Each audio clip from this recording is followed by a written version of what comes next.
My name is Sophia, 34 years old. The house I lived in for most of my life never really felt like mine, though I paid for every inch of it. I started contributing to the bills at 15, barely old enough to drive, already old enough to understand that love in my family had a price.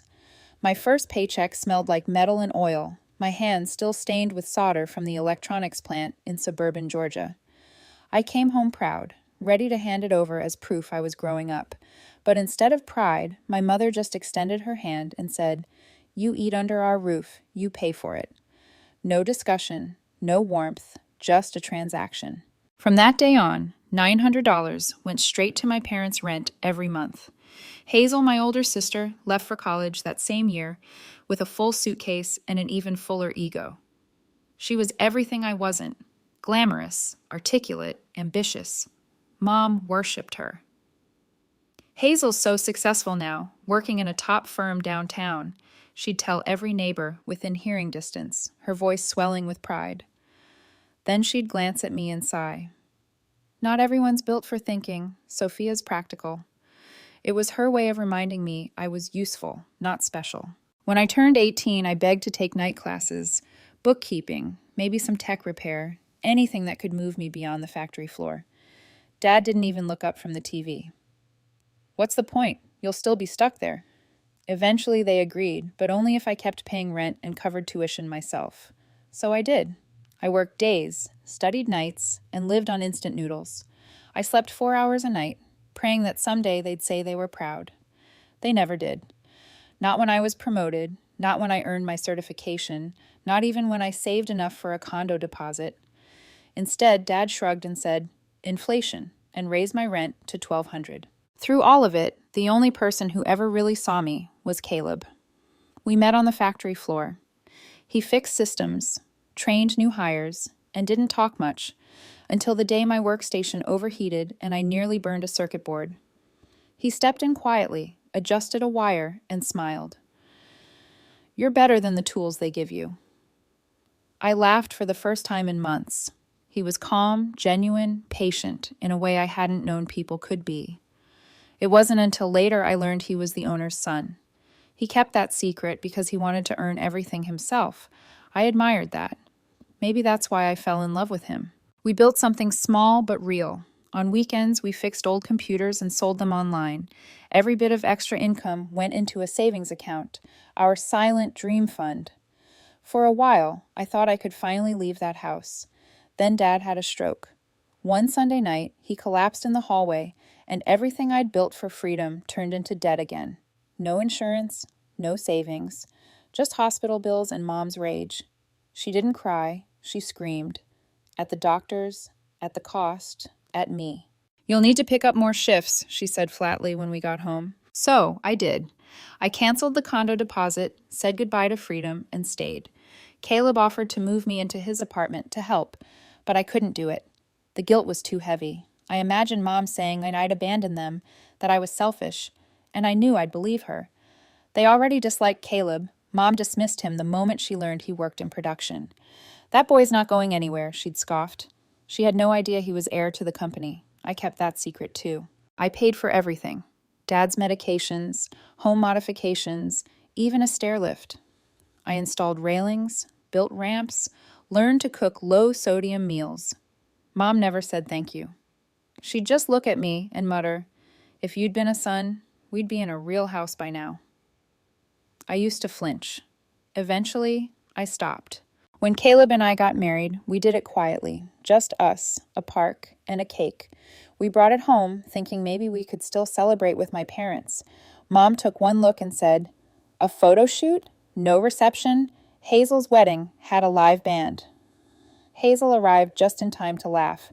"Is the honeymoon happening in your backyard?" I said nothing. Silence was my armor. The years blurred. Caleb and I lived in that house like polite strangers renting space from resentment itself. I worked days. He worked nights. We passed like ghosts, bound by duty. Some nights, lying awake, I'd stare at the ceiling and wonder when exactly I'd stopped living my own life. Then, one Thursday night, my phone rang. Hazel. I hadn't heard from her in months. "I'm moving in," she said. "Get the room ready." I froze. "Excuse me?" "Mom said it's fine," she replied breezily. You don't mind, do you? It's not like it's your place. That Saturday, the doorbell rang. Two movers stood on the porch with boxes. Hazel strutted in behind them, heels clicking, latte in hand. Everything goes in the window room, she ordered, barely glancing my way. The window room, Caleb's home office. The only peaceful corner we had. Hazel, you can't just... But she was already inside, scanning the shelves, wrinkling her nose. You turned this into a man cave? Please. You can talk about your little factory jobs in the kitchen. I wanted to scream, but before I could, Mom appeared from the hallway, voice cool and dismissive. If you're uncomfortable, you and your husband can always move out. It was like being slapped. 20 years of sacrifice erased in one sentence. I stood there, gripping a trash bag, heart pounding. Caleb came from behind me, took my hand. His voice was calm but final. Sophia, enough. That night we packed. There wasn't much to take. Just the essentials, our savings, and the pieces of our dignity we could still carry. When I turned off the bedroom light for the last time, I thought of my father's stair lift, the one I paid for, silent in the dark. The machine hummed softly, empty now, like the years I'd spent trying to make them proud. As the truck pulled away from the driveway, snow began to fall, thin and soundless. Mom stood on the porch beside Hazel, arms folded, faces expressionless. No wave, no goodbye. For the first time, I didn't look back. We slept on a mattress on the floor the first night, our backs aching, our bodies too wired to rest. The townhouse was small and bright, the kind of place where morning light spilled in without asking permission. The paint was a little scuffed. The kitchen was narrow. The windows whistled when the wind pressed against them. It was imperfect, and it was ours. I brewed coffee on a rickety stove while Caleb wrestled with a loose cabinet hinge, humming under his breath like he had all the time in the world. We ate toast with our fingers and laughed at nothing, the sound bouncing around the bare walls and coming back to us full of possibility. Freedom didn't arrive like fireworks. It seeped in between errands and boxes, in the way Caleb took my wrist and kissed the inside of my palm before leaving for a shift, in the way I stretched across our mattress and didn't hit the edge of someone else's silence. I walked around barefoot on cold floors and felt light, like I'd put down a suitcase I didn't know I was carrying. We built small rituals to anchor the newness. I wiped dust from secondhand bookshelves and lined them with our few framed photos, the park where we married, the picnic blanket, the lopsided cake. Caleb brought home a thrifted lamp with a crooked shade and set it on the counter like a trophy.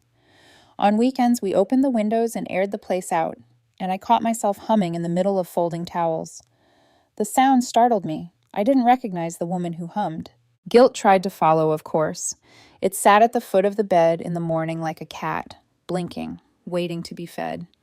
I fed it for a while. Memories of Dad's hand shaking when he reached for water, the shine of anger in Mom's eyes.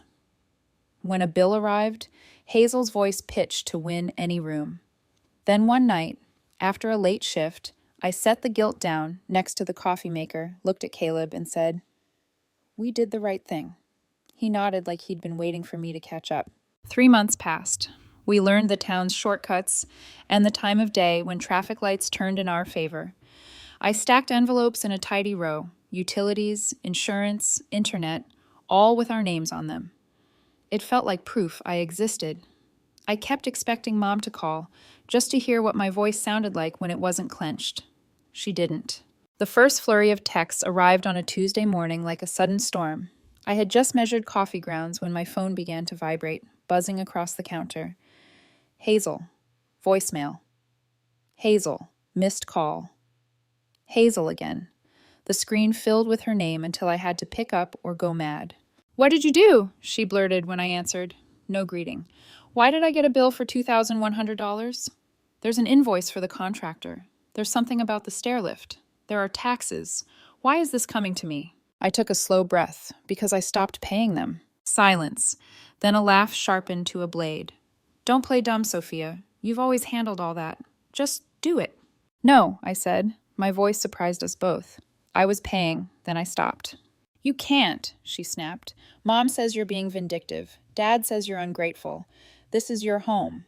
"It was never my home," I said. "It was a ledger." She tried another tactic, her tone softening like warm syrup. "Look, we've had a tough quarter. A few clients delayed payment. You know how cycles are. Just pick up the bills for a while until we catch up. I'll Venmo you." "You won't," I said quietly. "And even if you did, I'm done." I hung up, hands trembling, and stood there listening to the small house breathe. Caleb looked up from the table where he'd been sorting screws into little jars. "You okay?" "Yes," I said, and almost meant it. By afternoon, she had ransacked my voicemail. "I thought the house was paid off. How are you covering the mortgage? Did you do some kind of refinancing behind our backs? You always wanted to make us look bad." I texted back a single sentence. I was paying the refinance mortgage and everything else since Dad's stroke. Then I put my phone face down and watched the kettle start to steam. For a second, I saw the stair lift gliding up an empty rail, the thousands peeled from my account to make it possible. There was sadness in the picture, and something like pride. 2 days later, someone knocked at our door at 6 p.m. I wiped my hands on a dish towel and opened it to find Hazel on the step, eyeliner precise, hair smooth, panic stitched at the edges. Her husband stood beside her holding a grocery store pie, the kind with crimped edges and a label that promised home style. He held it like an apology he bought on the way over. "Sophia," Hazel began, voice pitch sweet, "we've been thinking." "About bills?" I asked. "About family," she countered. Maybe we acted too fast back then. Maybe we could live together again. You and Caleb, me, and..." Her eyes flicked past me into our small living room, cataloging our thrifted lamp, our secondhand couch. "And down the line, Mom and Dad, if needed. We could pool resources. It would be practical." "Practical," I repeated. Her husband shifted, pie wobbling, and added, "We're all adults. Adults solve things. No reason to involve strangers." "Strangers like a utility company?" I asked lightly. Hazel's smile tightened. "Don't be petty," she said.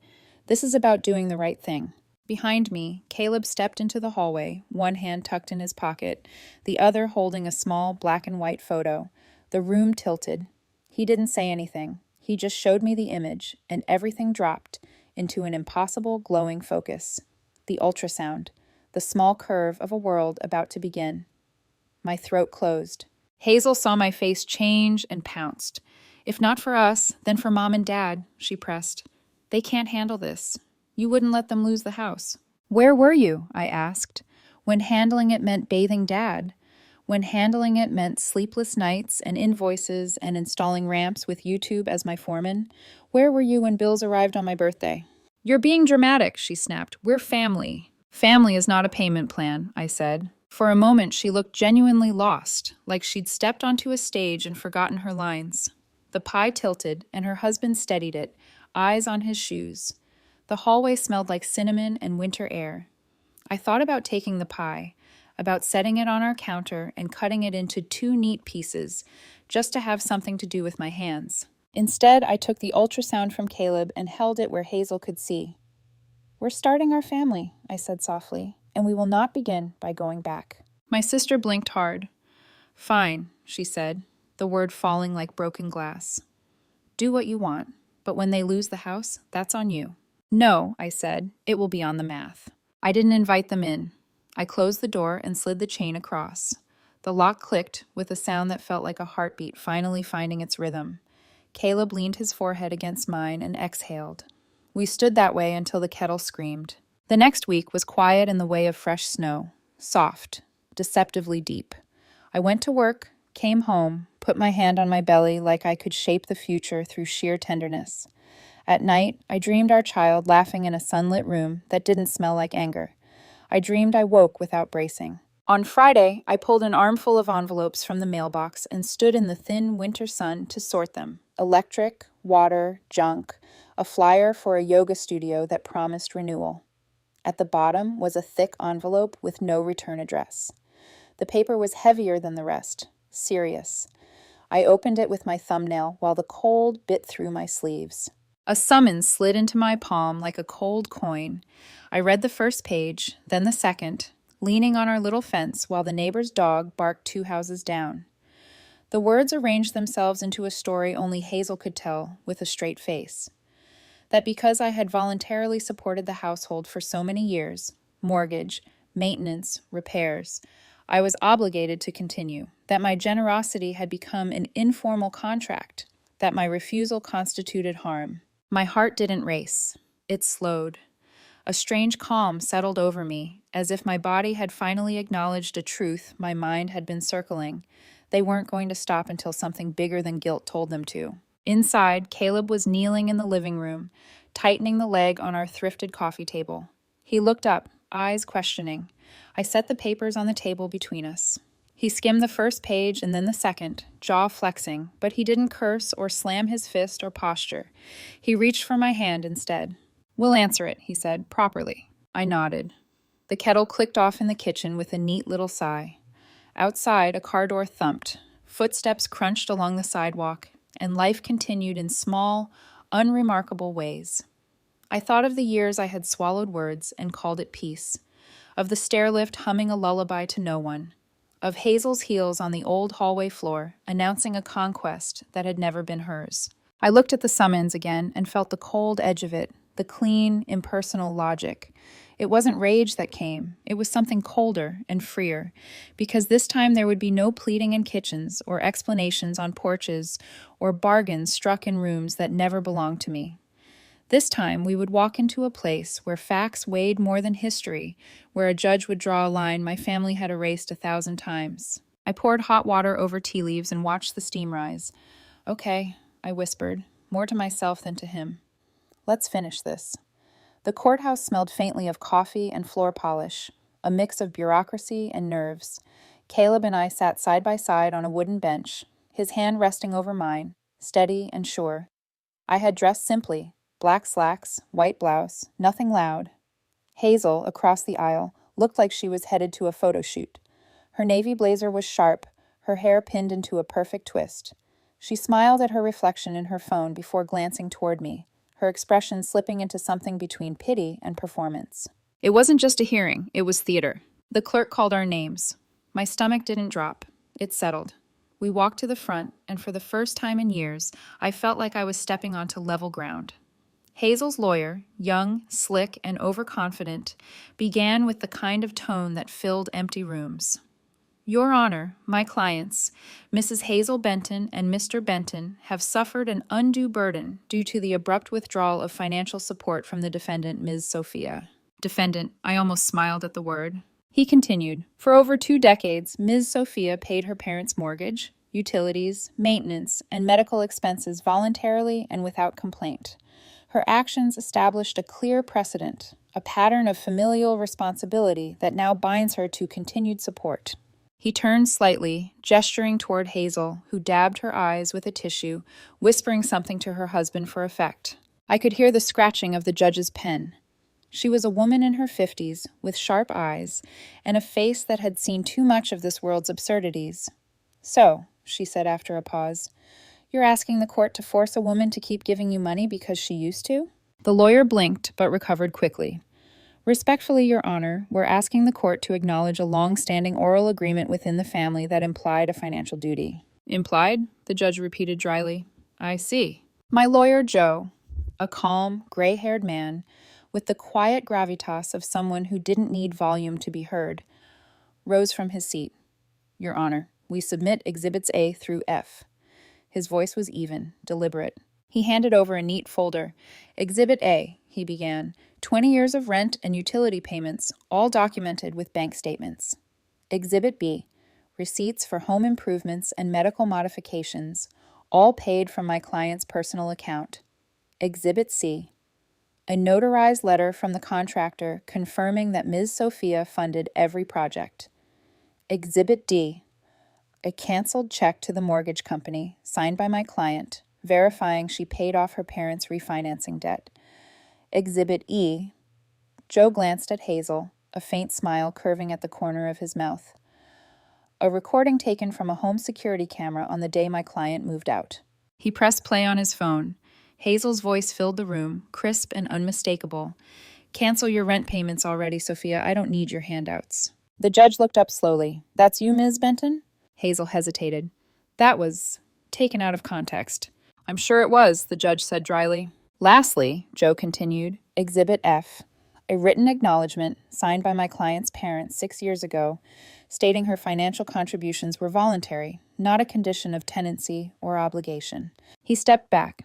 Your Honor, there is no contract here, only generosity that was taken advantage of for far too long. The courtroom fell quiet, except for the hum of the fluorescent lights. Hazel shifted in her chair, her perfect composure cracking at the edges. Her husband leaned forward, whispering urgently, but she ignored him. Finally, the judge spoke. I see no legal grounds to compel continued payments. What I do see is a woman who supported her family out of kindness, something this court cannot punish. Hazel's lawyer tried one last push. Your Honor, my client's position is that her sister's sudden withdrawal of support caused them significant financial distress. The judge cut him off with a raised hand. That's called consequence, counselor. Case dismissed. The gavel struck wood, sharp and final. For a moment, no one moved. Then Hazel stood abruptly, her chair scraping the floor. This isn't fair, she snapped. She has money now. She's fine. She has a house, a husband, a baby. The judge's eyes narrowed. And that is relevant how? Hazel's lips parted, then shut again. The room seemed to shrink around her. Her husband sighed, muttered something under his breath, and gathered their things. They left without looking back. Outside, sunlight hit at my face like a benediction. Caleb took my hand and squeezed. It's over, he said. Not over, I replied softly. Just done. For the first time, that distinction made sense. A month passed. Then 2. Hazel stopped calling. Through the grapevine, I heard they'd defaulted on the mortgage. The house, the one I had carried for 20 years, was listed for sale. Mom tried to refinance but didn't qualify. Eventually, the bank took it. They moved into a rental somewhere outside town. I didn't ask where. Meanwhile, our life bloomed quietly. Caleb finished painting the nursery a soft yellow. He built a mobile from tiny wooden stars that swayed when the window was open. Sometimes, when he thought I wasn't looking, he'd just stand in the doorway and smile at the little crib like it was proof that something good could grow from ruin. The night our son was born, spring rain was tapping at the windows. The hospital room smelled like antiseptic and lavender. When they placed him in my arms, everything went still. His name was Ryan. He opened his eyes, small and new, and for the first time in years I cried. Not from exhaustion or anger, but from relief. Caleb kissed my forehead. He's got your strength, he whispered. I laughed softly. Let's hope he doesn't need it the same way. When we came home, the house felt different. Fuller. The same narrow kitchen, the same crooked cabinet hinge, yet everything hummed with life. Caleb's parents visited often, his mother bringing soups, his father fixing our leaky gutter without being asked. No hidden debts, no guilt, just kindness that didn't need to be repaid. One quiet afternoon, Ryan was napping, and I passed by the hallway mirror. For a moment, I saw a shadow there, my mother's shape, her disapproving mouth, her words from years ago echoing faintly. You'll never be more than a worker. You're not special. I stopped. My reflection stared back at me, hair undone, eyes tired but alive, my son's tiny blanket folded over my arm. I realized that for the first time in decades, there was no one left to tell me who I was supposed to be. I smiled, because now I was something she never imagined. A mother, a woman with a choice, a woman who walked away and never looked back.